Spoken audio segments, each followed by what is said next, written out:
alguno de hindú, pero no creo, ¿verdad? Entonces, libro de Apocalipsis 11, del 1 al 14, vamos a leerlo de forma alterna. Yo inicio el 1, ustedes el 2, vamos así sucesivamente hasta que todos leamos el verso 14. Amén. Amén. Y dice así la palabra del Señor. Entonces me fue dada una caña semejante a una vara de medir, y se me dijo: levántate y mire el templo de Dios y el altar y a los que adoran en él. Pero el patio que está fuera del templo, déjalo aparte y no lo midas, porque ha sido entregado a los gentiles y ellos hollarán la ciudad santa 42 meses. Y daré a mis 2 testigos que profeticen contra 1260 días vestidos de silicio. Estos testigos son los 2 olivos y los 2 candeleros que están en pie delante de Dios en la tierra. Si alguno quiere dañarlos, sale fuego de la boca de ellos y devora a sus enemigos. Y si alguno quiere hacerles daño, debe morir él de la misma manera. Estos tienen poder para cerrar el cielo a fin de que no llueva en los días de su profecía, y tienen poder sobre las aguas para convertirlas en sangre y para herir la tierra con toda plaga cuantas veces quieran. Cuando hayan acabado su testimonio, la bestia que sube del abismo hará guerra contra ellos y los vencerá y los matará. Y sus cadáveres estarán en la plaza de la grande ciudad, que en el sentido espiritual se llama Sodoma y Egipto, donde también nuestro Señor fue crucificado. Y los de los pueblos, tribus, lenguas y naciones verán sus cadáveres por 3 días y medio y no permitirán que sean sepultados. Y los moradores de la tierra se glorificarán sobre ellos y se alegrarán y se enviarán regalos unos a otros, porque estos 2 profetas habían atormentado a los moradores de la tierra. Pero después de 3 días y medio entró en ellos el espíritu de vida enviado por Dios, y se levantaron sobre sus pies y cayó gran temor sobre los que los vieron. Y oyeron una gran voz del cielo que les decía: subid acá, y subieron al cielo en una nube, y sus enemigos los vieron.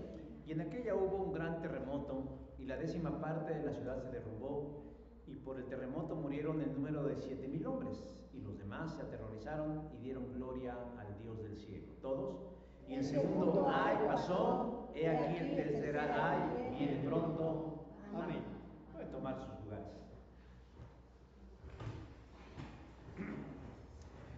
Genaro García Luna, quien fuera secretario de Seguridad Pública durante el sexenio del alcoholes Felipe Calderón, fue acusado en el 2019 por el gobierno de los Estados Unidos de recibir sobornos millonarios de parte del crimen organizado para que el trasiego de las drogas se diera sin impedimento. Tras días de deliberación, un jurado en los Estados Unidos halló a García Luna culpable de unirse a los cárteles que debió combatir como jefe antidrogas de México. El veredicto unánime fue leído a principios del 2023 en una corte federal en la ciudad de Nueva York, indicando que el indiciado cumplirá una pena de entre 20 años o cadena perpetua en la cárcel. La piedra angular sobre la cual la Fiscalía construyó el caso de García Luna y lo ganó no fueron las pruebas o evidencias documentales que se presentaron, sino los testimonios de varios personajes vinculados a las actividades ilícitas de García Luna, es decir, narcotraficantes, halcones y demás personajes. La defensa del exsecretario cuestionó la estrategia, porque como dije, varios de esos testigos eran personas de dudosa reputación. No obstante, la fiscal Sarita Comatireri alegó que se necesitó de un criminal para condenar a otro, porque entre gitanos se saben leer la mano. Así pues, los testimonios vertidos de estos personajes durante el juicio de García Luna fueron cruciales para declararlo culpable. En un contexto judicial, la declaración de alguien que presencia un acontecimiento se le conoce como testimonio. Y cuando un testigo rinde su declaración, debe concretarse a decir lo que sabe, lo que ha visto y lo que ha oído. lo que le consta, no más, porque de lo contrario estaría dando falso testimonio.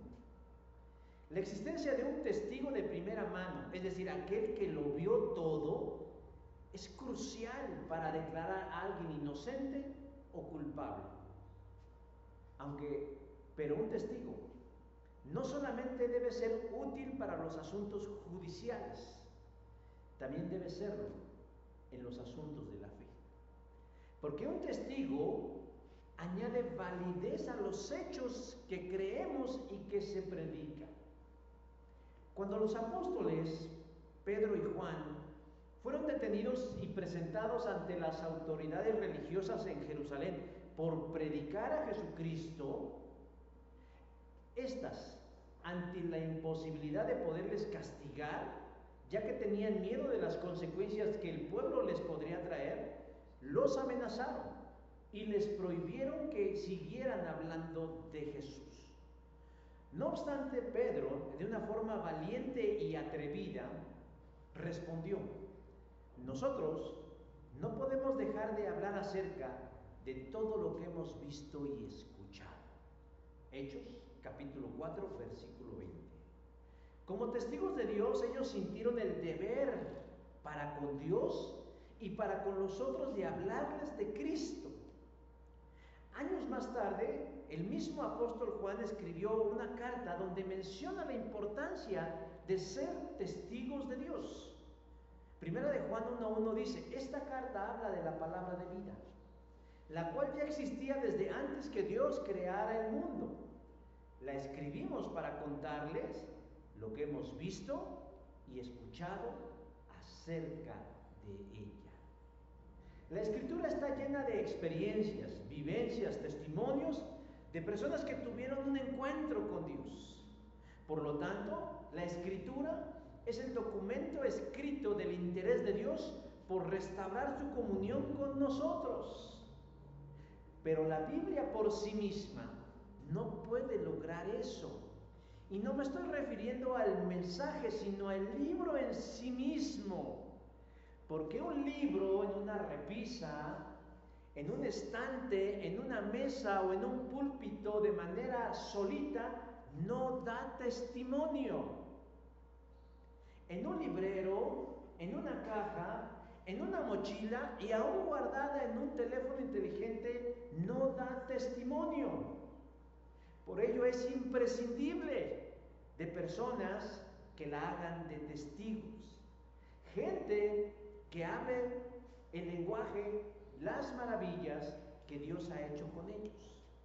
Cuando Dios sanó al endemoniado gadareno y éste quería irse con Jesús a andar por las provincias, le dijo: no, regrésate a los tuyos y cuéntales cuán grandes y maravillosas Dios ha hecho contigo.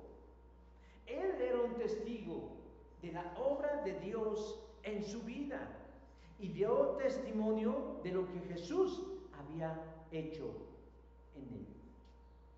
Si para un juicio en la tierra le dan valor probatorio a las palabras de criminales y asesinos, imagínense cuánto más valor debe tener las palabras de ustedes cuando hablan acerca de Cristo y la gente encuentre el camino a la vida eterna. Mayor.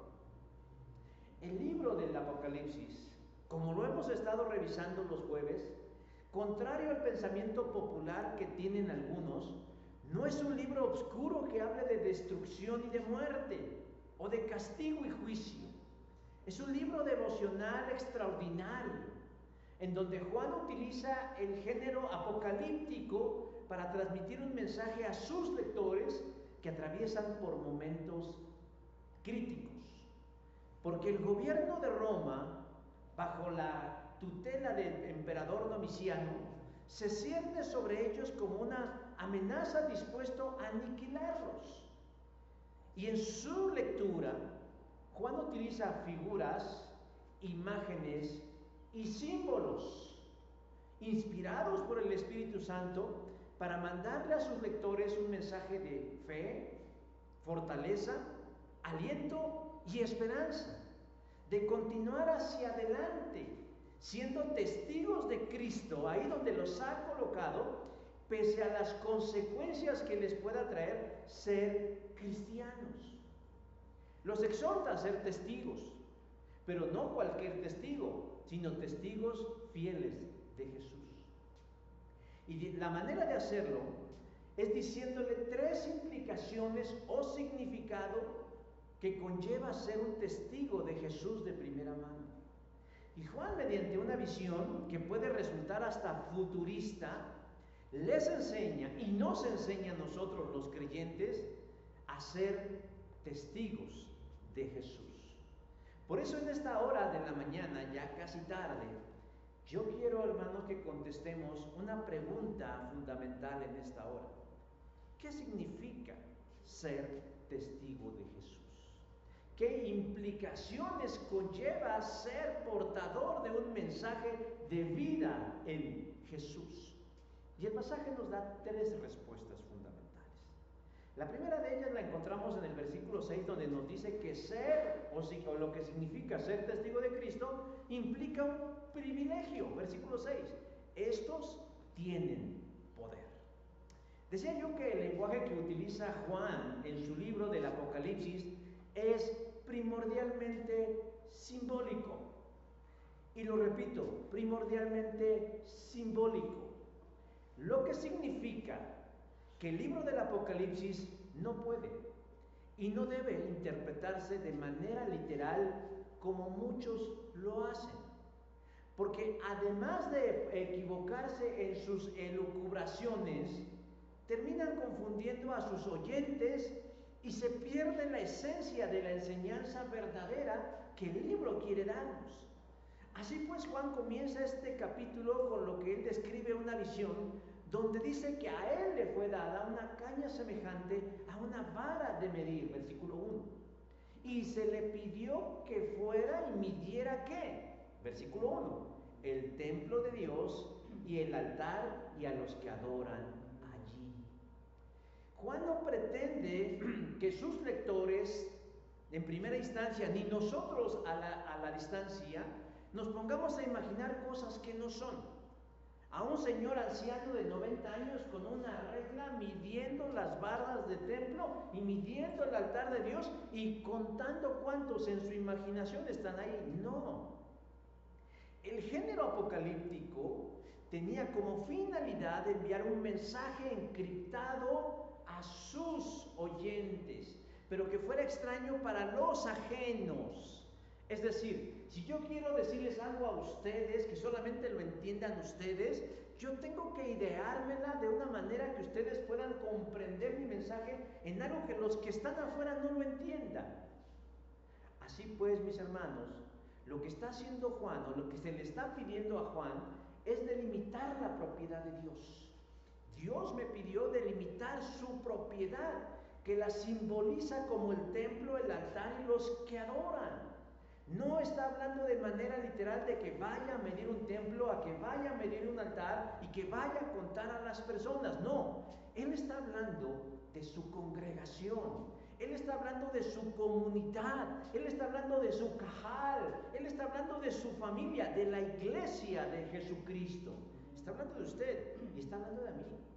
Y la acción de medir en este lenguaje alegórico significa distingue, señala, aparta a quienes son mis testigos aquí en la tierra, para que vean que pertenecen a la comunidad de Dios. Hermanos, los futuristas han creado en sus mentes la idea de un rapto secreto y del que casi todos ya se lo han creído, en donde dice que sucederá un tiempo en donde Dios vendrá y se llevará a su iglesia para evitar que atraviesen lo que ellos han denominado la gran tribulación. ¿Y saben ustedes cuál ha sido el argumento sobre el cual ellos han sustentado esta imprecisión? La suposición. Porque dicen, a partir del capítulo 4 del libro del Apocalipsis, ya no se menciona a la iglesia por nombre, por lo tanto, pues ya no debe de estar la iglesia. Como si el silencio fuera muestra realmente de una evidencia. Pero realmente lo que manifiestan estos intérpretes a través de la teoría del silencio es que no conocen las herramientas de la interpretación bíblica, y una de ellas se llama la hermenéutica, es decir, saber qué me está diciendo el texto, porque el concepto, la idea, la imagen de la iglesia aparece en todo el libro del Apocalipsis, desde el principio hasta el final. El que no aparezca una palabra, porque eso se le denomina literalismo, no significa que no esté. Por ejemplo, no va usted a encontrar desde el Apocalipsis, desde el Génesis hasta el Apocalipsis, la palabra Trinidad. No la va a encontrar. No existe la palabra Trinidad en toda la Biblia. Pero sí existen los elementos sobre los cuales se desarrolló el concepto teológico de la Trinidad. Sí está allí. Y por lo tanto, a partir del siglo II, los cristianos del siglo II, del siglo III, desarrollaron teológicamente, bajo la dirección del Espíritu Santo, lo que hoy conocemos nosotros como la doctrina de la Trinidad. De la misma manera que la palabra iglesia no aparezca en el capítulo 5, 6, 7, 8, hasta el último de Apocalipsis, no significa que no esté. Allí está hablando de la iglesia. Allí en el capítulo 11, allí en el versículo 1, cuando le pide que vaya y aparte, cuando alguien quiere delimitar algo como suyo, que va y mide. Si yo compro un terreno en una cañada, en un llano o en un fraccionamiento, lo primero que yo voy a hacer que es ir a medir y a delimitar mi propiedad, lo que es mío. Y lo que le está diciendo Dios a Juan y Juan a nosotros es que nosotros debemos tener claro que somos el pueblo de Dios y que somos propiedad de Dios y que debemos distinguirnos, que debemos diferenciarnos, que debemos sobresalir por el resto de los que no son parte de la iglesia de Dios. Ayer escuchaba a una persona que decía: yo no predico en las calles, yo no predico a los extraños porque yo no soy del mundo. Parte de razón, parte de mentira. No es del mundo. Pero Jesús dijo en Juan 17 que estamos en el mundo, aunque no somos del mundo. Y es una extraña paradoja estar en el mundo y no ser de ellos. Y al mismo tiempo es una tentación y una seducción, porque de pronto podemos dejarnos llevar por el mundo. Pero al hacer este señalamiento de decir ve y cuenta o ve y mide al altar, al templo y a los que adoran, le está diciendo: señala a mis testigos, señala a mis encomendados, a mis encargados de mantenerse dando testimonio de mí en la tierra. Y Él quiere que nosotros nos distingamos. Por eso en la siguiente parte del verso 2 dice: pero el patio que está fuera del templo, déjalo aparte y no lo miras, porque ha sido entregado a los gentiles y ellos hollarán la ciudad santa. Para Dios, realmente nosotros somos su familia. Y hace una distinción con los que están afuera. Dice: y ellos son los del mundo, porque han sido entregados a los gentiles y ellos pisotearán la ciudad santa. Entonces, pero para Dios no hay causas perdidas. Aunque Dios hace esa distinción, Dios no quiere que nosotros simple y llanamente nos sustraigamos de una realidad. También los que están afuera necesitan ser parte de los que están adentro. Él quiere alcanzar a aquellos que están lejos, que simbólicamente están pisoteando el don de la vida. Porque para el incrédulo lo que para nosotros es valioso, para el incrédulo no lo es. Porque mientras nosotros nos movemos en una dinámica espiritual, el que está afuera no nos entiende y no nos comprende. Y Dios quiere alcanzarlos. Y Dios quiere que esos que están en el patio de los gentiles, que está hablando de forma simbólica, formen parte de la comunidad santa. ¿Y cómo le va a hacer? ¿Cómo le va a hacer Dios para que esos que están en el patio vengan a morar dentro del templo? Estoy hablando simbólicamente, alegóricamente, metafóricamente. ¿Cómo quiere Dios que haga eso? Lo vemos en el versículo 3. Enviaré 2 testigos, vestidos con ropas ásperas, a comunicar mensajes proféticos. Ahí dice: y daré a mis 2 testigos que profeticen por 1270 días, vestidos de silicio. Aquí nuevamente los futuristas quieren ver personajes ajenos a la realidad y creen y afirman que está hablando de personajes del pasado que aparecerán en el presente o en el futuro y que harán lo que nos corresponde a nosotros, ser testigos.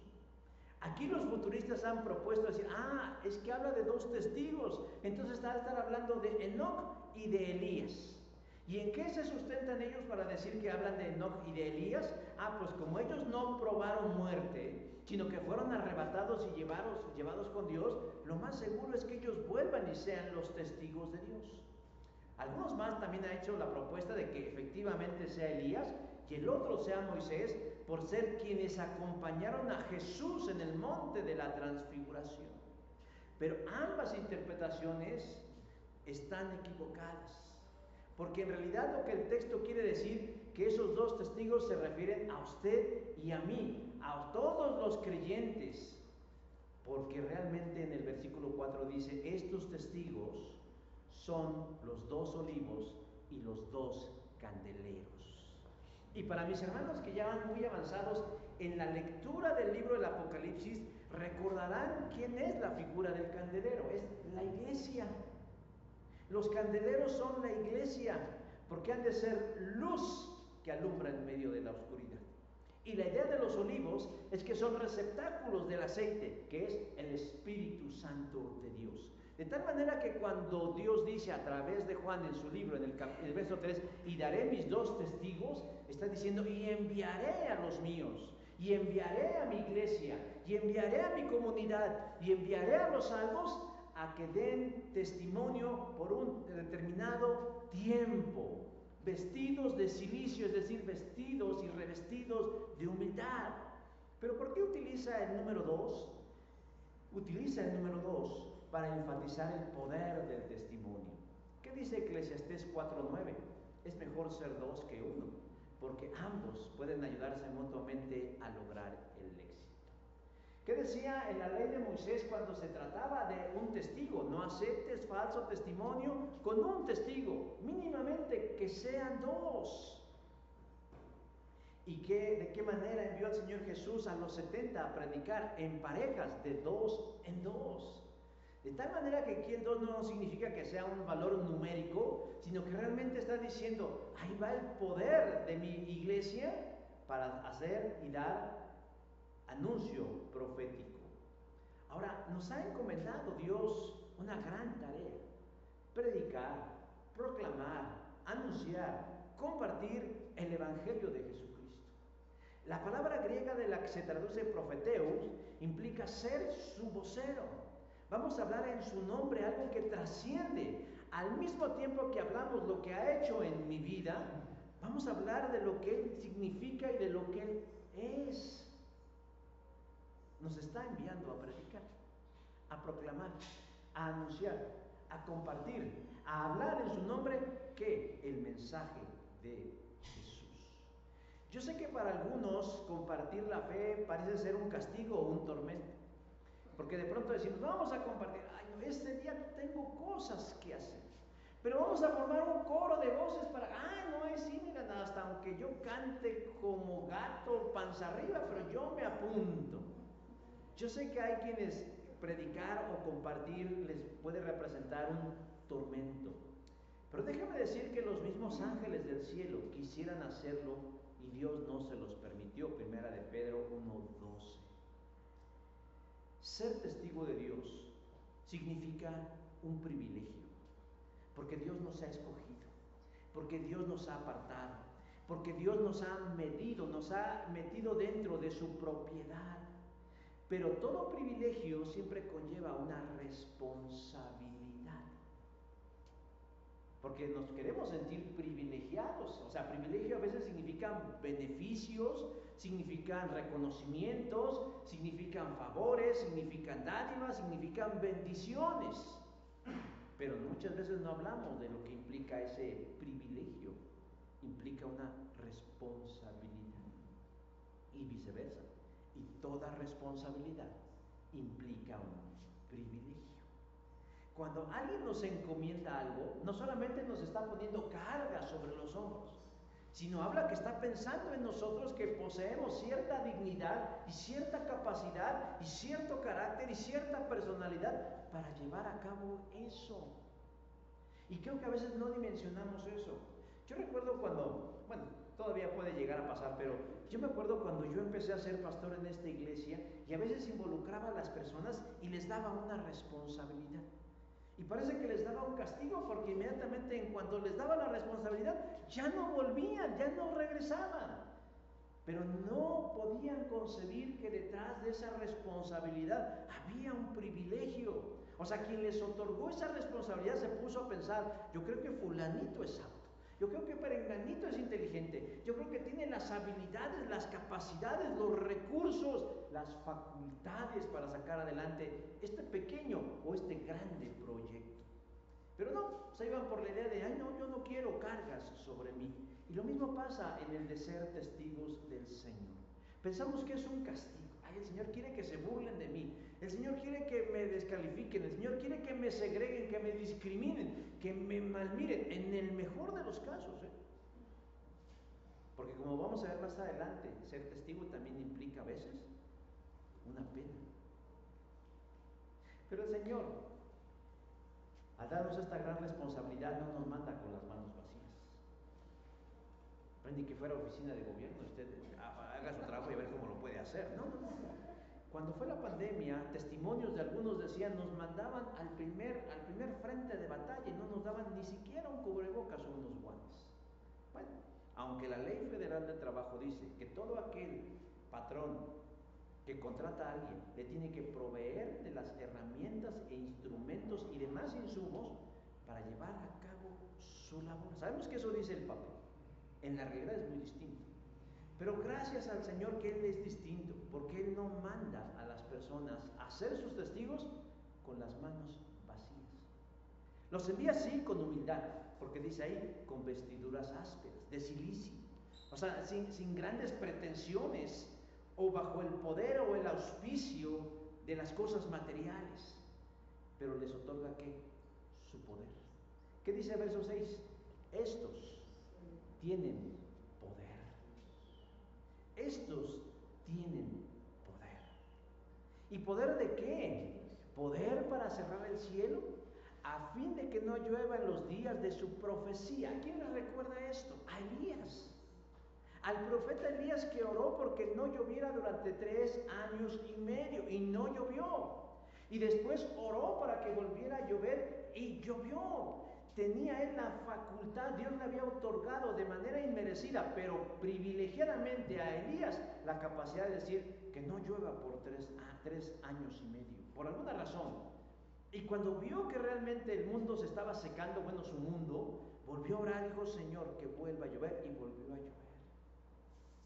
Pero no solamente, hermanos, les dio esa capacidad, sino dice, y tienen poder sobre las aguas para convertirlas en sangre y para herir la tierra con toda plaga. ¿A quién les recuerda eso? A Moisés, quien con su vara y su cayado simplemente podía hacer que las aguas se volvieran en sangre o se volvieran amargas o brotara agua de las peñas de las piedras o que simple y llanamente todas las cosas se volvieran en obscuridad. Pero me encanta la parte final del versículo 6, dice cuantas veces quieran, cuantas veces quieran. Muchas veces los cristianos quieren poder, pero quieren poder, valga la redundancia, para poder pasar por encima de los demás, para atropellar la dignidad de los demás, para estar sobre los demás, o para gastarlo en nimiedades. Yo sé que muchos de ustedes son fans de las redes sociales y posiblemente han visto un video de un profeta que hizo que una mujer que tenía un brazo más largo que otro se le emparejara. Yo puedo repetir el milagro aquí mismo y decir, miren, yo tengo este brazo más largo y este brazo más corto. Y puedo orar al Señor y decir, Señor, en este momento yo te pido que hagas que estos 2 brazos sean del mismo tamaño. Y yo le hago así y van a ver cómo Dios en este momento está obrando. Y, milagro, tengo los 2 brazos de la misma dimensión. Y ellos creen que eso es poder. Claro, poder de engañar a los incautos, a los ingenuos, a los hambrientos y a los desconocedores de la verdad. Pero el Señor no nos dio el poder para eso. Aun si eso fuera verdad, aun si en verdad esto fuera real, que pudieran hacer que una gordita baje 5 tallas después de orar, hermanos, para eso no se nos dio el poder. Sí, porque también ese video de una señora de que, caray, yo de haber sabido, pues iba a esa iglesia y le decía, bájeme por lo menos unos 4 o 5 kilitos, porque son los que me estorban para amarrarme las agujetas de los zapatos. Pero Dios no nos da el poder para esas banalidades, para esas vulgaridades. Nos dio poder, nos privilegia. Nos privilegia. No debemos gastarlos, sino gastarlos o invertirlos en asuntos trascendentales. ¿Cómo cuál? Como hablar de nuevo la palabra del Señor. ¿Qué dice el verso número 5? Si alguno quiere dañarlos, sale fuego de la boca de ellos y devora a sus enemigos. ¿Usted ha estado en alguna conversación donde de pronto la gente está platicando cosas, pues deje usted ya sin sentido, o sea, cosas perversas? Están hablando que si la cuadratura de Piscis con Acuario y que eso tiene un poder sobre el carácter y las circunstancias y el trabajo, o de pronto ustedes ven que hay alguien que acaba de recibir el poder y está recibiendo las invocaciones de los demonios y de los espíritus y no sé cuántas cosas más, y de pronto nos sentimos como achicados, como decir, ¿y yo qué puedo hacer? Pues desconocemos, mis hermanos, que tenemos el poder de la palabra del Señor. Cuando tenemos la presencia del Señor en nuestras vidas, dice Pablo, es poder de Dios para salvación. Y voy a decir algo que espero que no le sea tropiezo y no le sea una herejía. Pero ¿cuál es la máxima autoridad en nuestras vidas? ¿Quién es lo máximo en nuestras vidas? Ah, sí saben, entonces no va a ser tropiezo para ustedes. Pero muchos dicen que es la Biblia. Dice, es que la Biblia es la máxima autoridad. ¿No? La máxima autoridad, aquí somos solo escritura. ¿No? Sí, tienen razón. Pero la escritura sin el Espíritu Santo es un libro. La escritura sin una relación con Dios es un libro. Porque el creyente sin la guía del Espíritu Santo solo es un gnóstico que tiene conocimiento, pero no tiene poder. Y si tenemos ese poder, y si tenemos esos recursos a nuestro alcance como Elías y como Moisés, ¿por qué no lo utilizamos?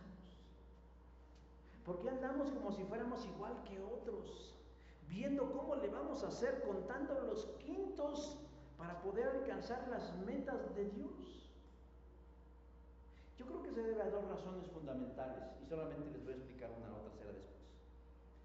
La que nos compete a nosotros, hermanos, es que tenemos una visión muy disminuida de nosotros mismos y por consecuencia de Dios. No creemos, no nos creemos el haber sido privilegiados por el Señor. No nos lo creemos. Nos cuesta mucho trabajo.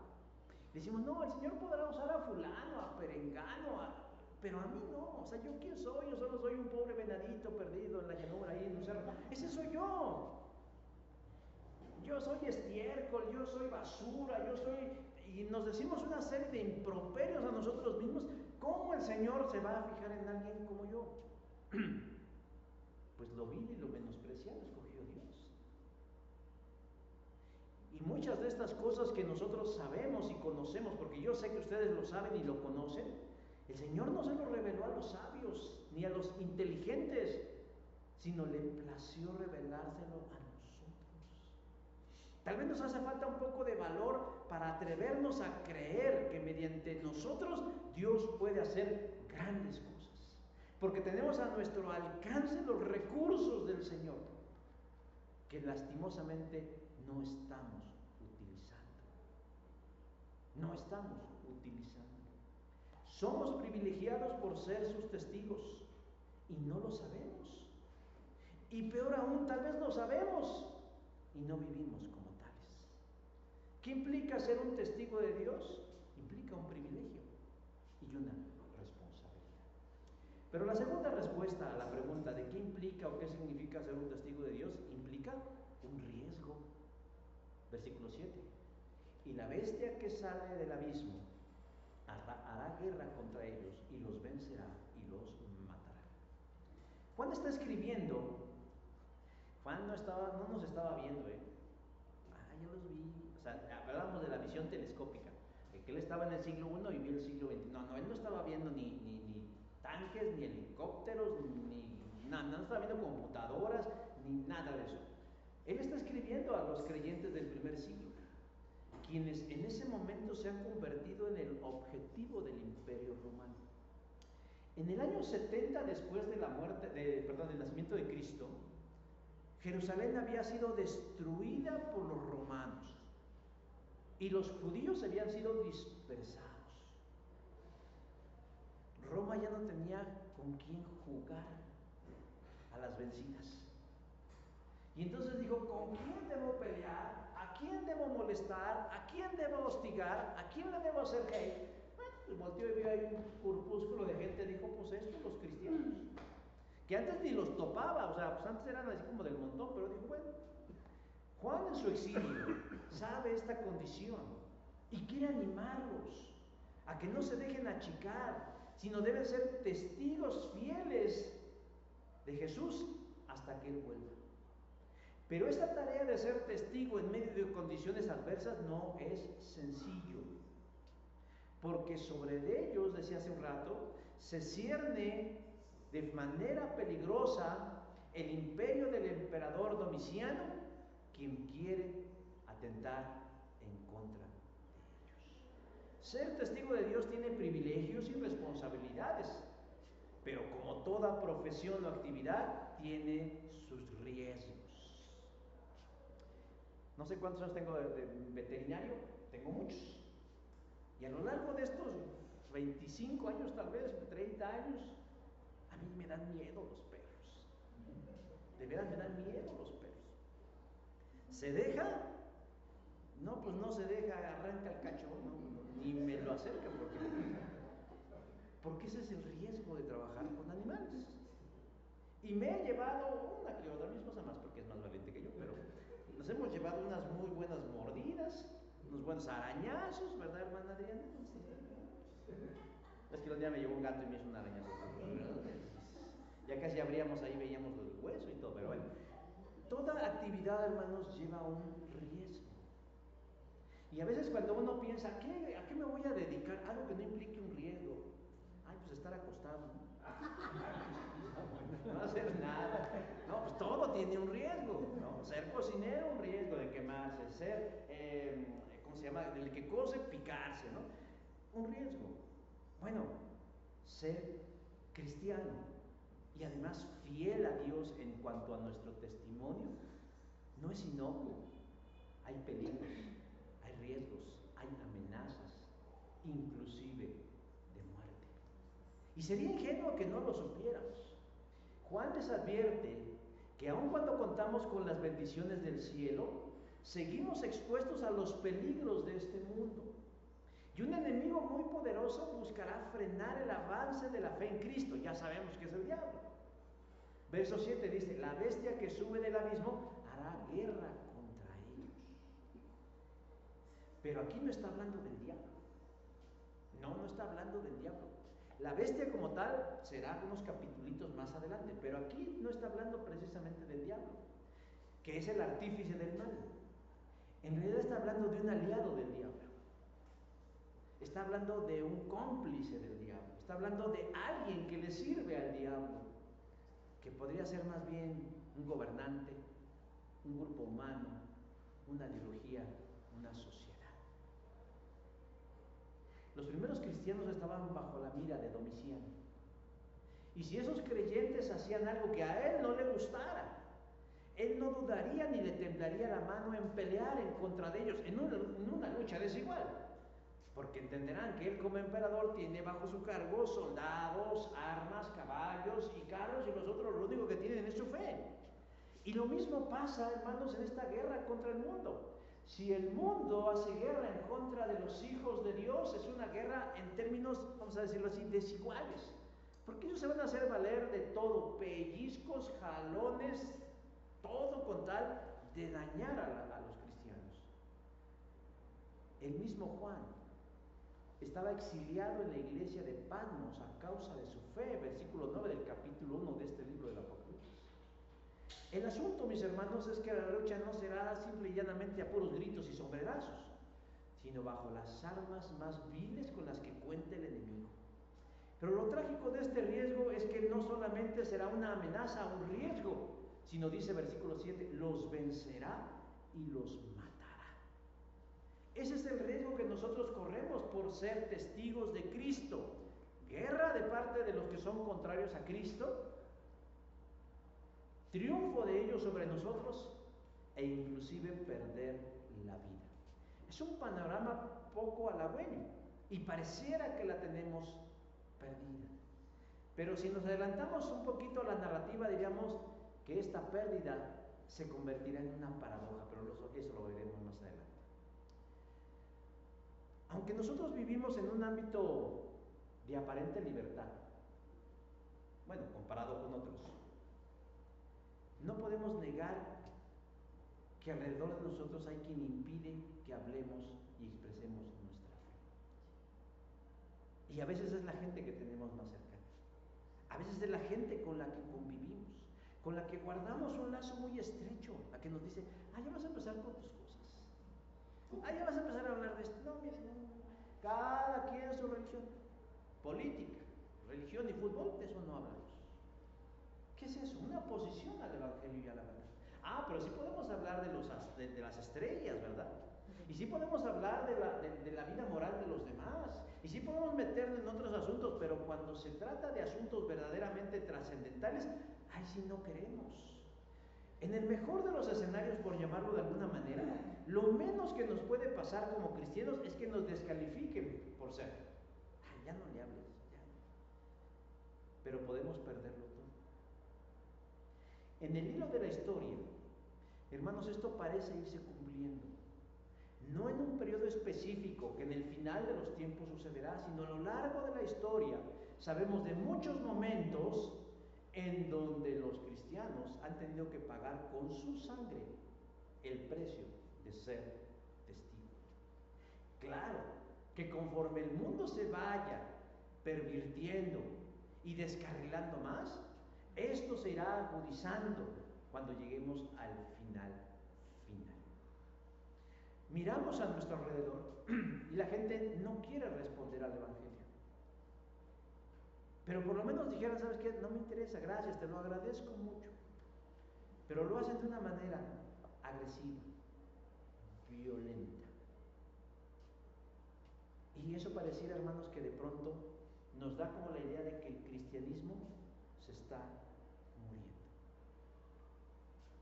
Las iglesias cristianas, según la opinión de estudiosos de la religión, de antropólogos, ¿verdad?, y de teólogos, vaticinan que el final de la iglesia, como se ha concebido por más de 2000 años en su entorno social, o se transforma y se ajusta a las nuevas dinámicas, o simple y llanamente se desaparece o se convertirá en una comunidad clandestina. Por eso dice ahí, cuando dice ahí, y una vez que hayan acabado su testimonio, la bestia subirá del abismo, les hará guerra, los vencerá y los matará. Y sus cadáveres estarán en la plaza de la grande ciudad, que en el sentido espiritual se llama Sodoma o Egipto. Es decir, en todas las partes del mundo el cristianismo va a empezar a declinar. En Europa, los grandes templos, las grandes catedrales de los luteranos, de los presbiterianos, de los metodistas, las están rematando para convertirlas en gimnasios, en bares, en restaurantes. Y realmente mucha de la gente no está queriendo saber de la fe cristiana. Está muriendo la fe cristiana. En Latinoamérica todavía estamos viviendo el boom del pentecostalismo del siglo XIX. Pero así como van las cosas, que luego somos recopiones, pues no dudamos que dentro de muy unos cuantos años, en un cuanto tiempo, el cristianismo vaya declinando, o más bien irse formando un cristianismo acorde a la talla de cada quien. Y hay quienes vaticinan que pareciera que el cristianismo podría llegar a ser solo un recuerdo, con templos vacíos, con Biblias abandonadas y cosas por el estilo. Y mientras la sociedad, ¿qué va a hacer? Versículo 9. Los pueblos, tribus, lenguas y naciones verán sus cadáveres. Ay, ¿sabías que ahí había un templo antes? Sí, pero se fueron, ¿qué sé qué les pasó? Creo que el pastor engañó a la esposa y se llevó a una de las congregantes, creo que el diácono se robó el dinero de la iglesia y bueno, cosas que luego llegan a pasar, ¿no? Pero no solamente dirán, ¿qué saben qué fue lo que pasó con ellos? No se los llevó el arrebatamiento, no, sino que realmente pues vergonzosamente se tuvieron que ir a sus casas. Pero esa no será la manera en la que el mundo verá el ocaso del cristianismo, sino que de manera cínica y desvergonzada, dice el versículo 10, dice, y los moradores de la tierra se regocijarán sobre ellos y se alegrarán y se enviarán regalos unos a otros. ¿Por qué? Porque estos dos profetas los atormentaban a los moradores de la tierra. A la gente les ofende el mensaje de salvación. Lo ven como una ofensa. ¿Por qué? Porque le pone freno a sus perversidades, le pone freno a las cosas que hacen. Estamos hoy viviendo en una cultura más allá del posmodernismo, estamos en el progresismo, todo lo nuevo es progresismo, no sabemos si ya bueno o malo, pero es bueno. Pero se están dirigiendo ahorita a terminar, según ellos, con lo que queda de la fe cristiana. ¿Cuál es su objetivo? Todo lo que huela cristiano.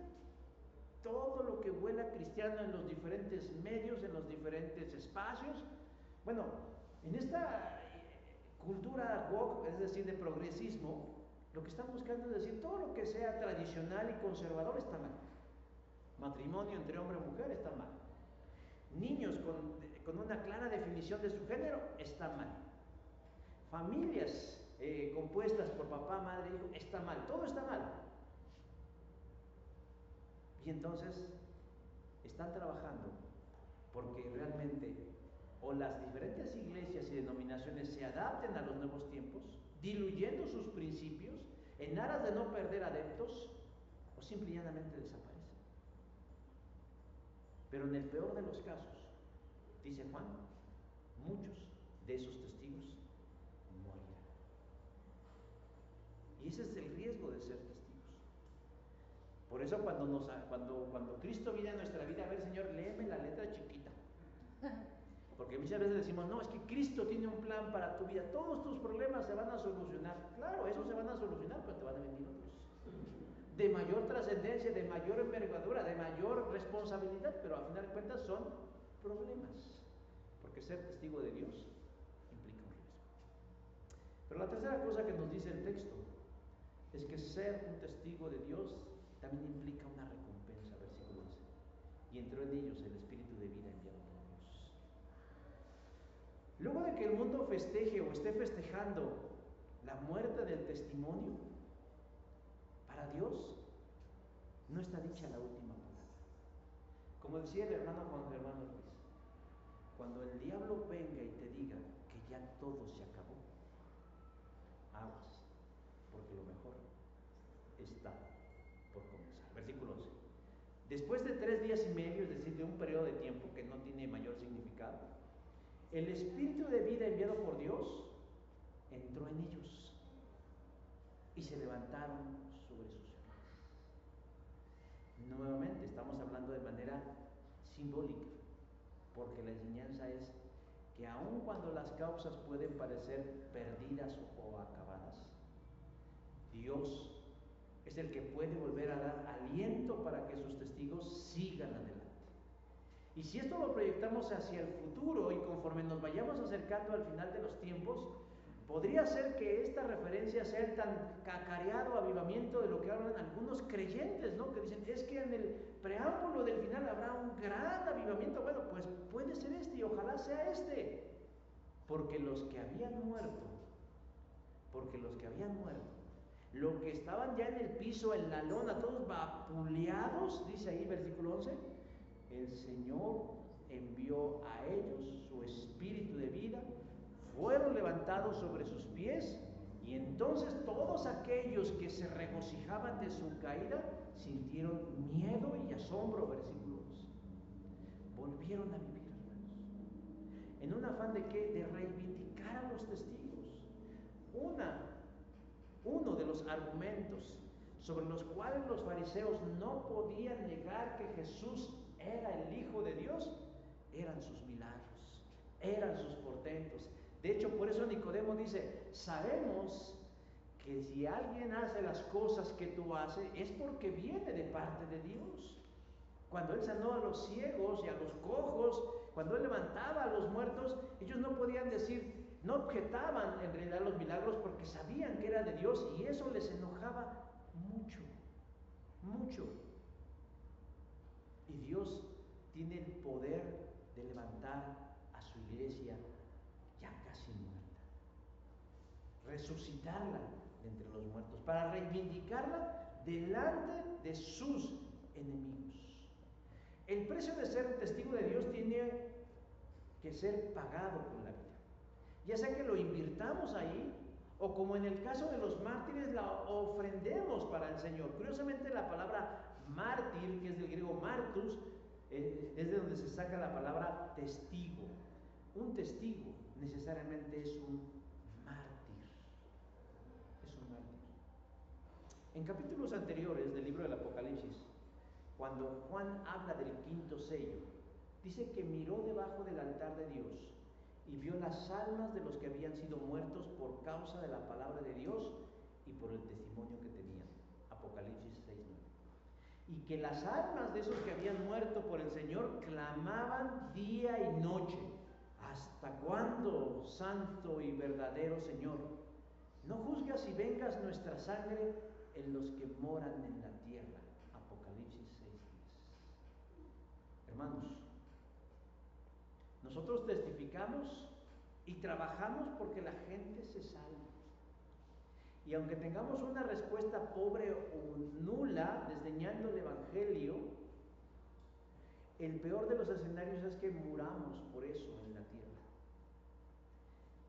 Pero quienes han muerto por causa de Cristo, o quienes están entregando todo por causa de Cristo, claman todos los días al Señor: ¿hasta cuándo, Dios, te manifestarás?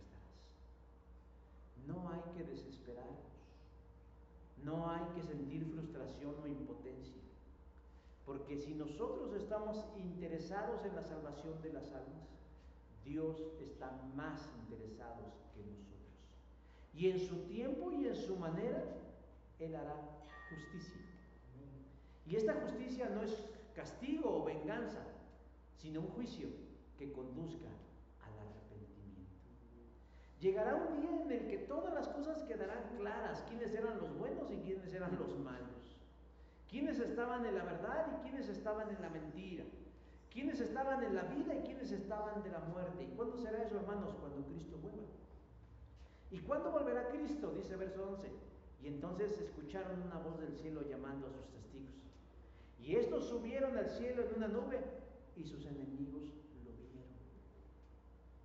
Si recuerdan, cuando hablamos hace algunas semanas, yo les dije, la palabra arrebatamiento es una palabra griega que es arpazo. Es un momento en el que el Señor viene por nosotros. Y ahí estamos viendo el arpazo de Dios. Subirán al cielo en una nube, y sus enemigos los verán.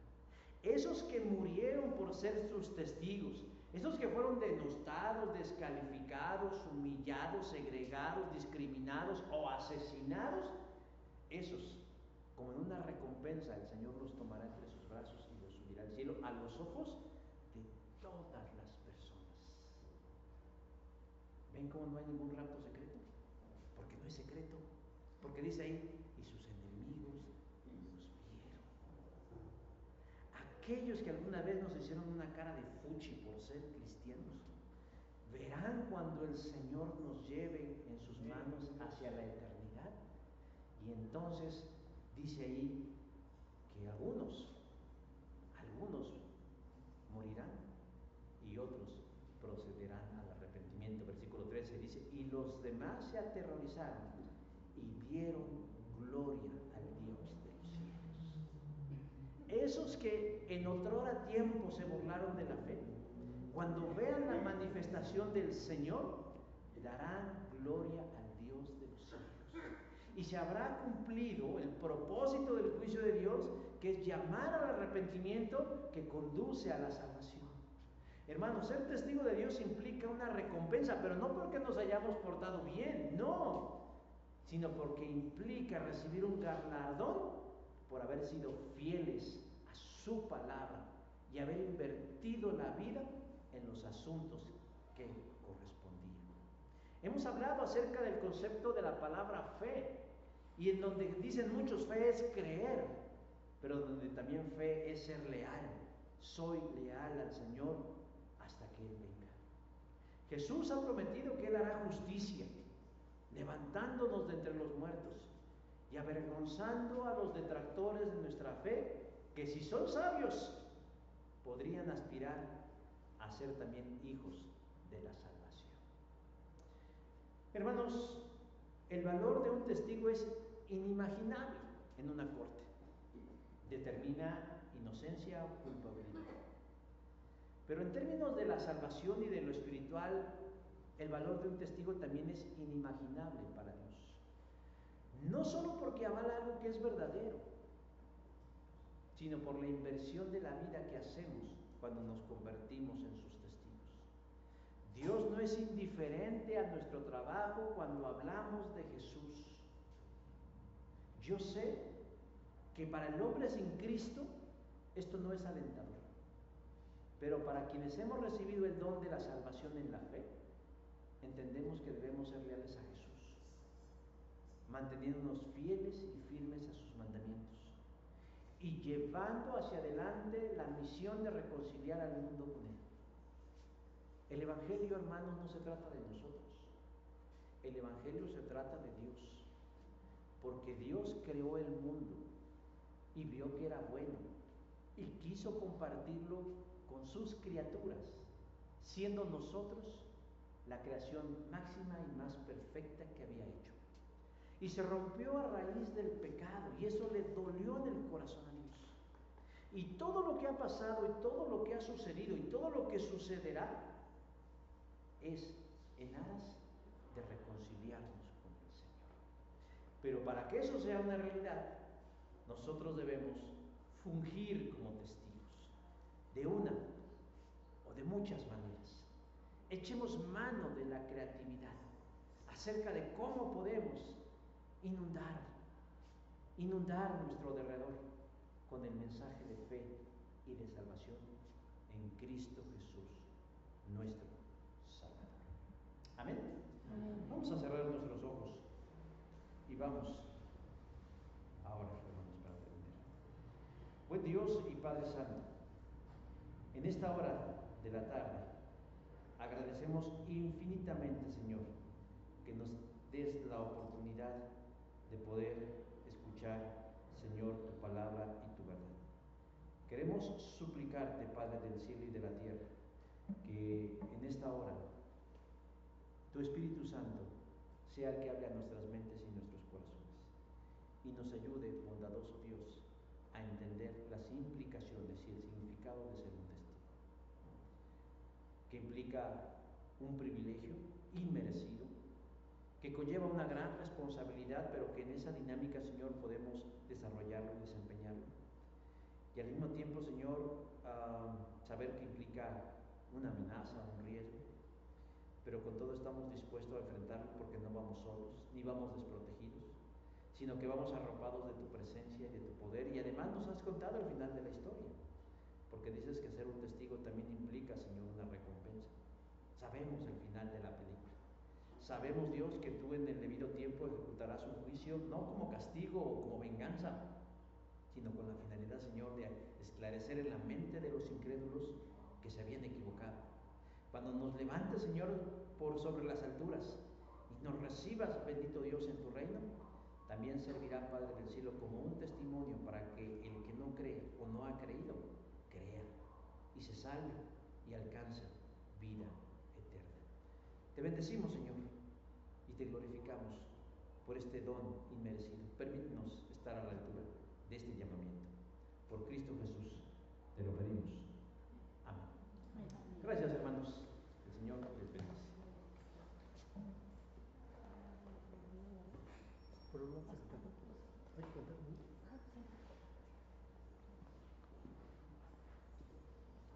Vamos.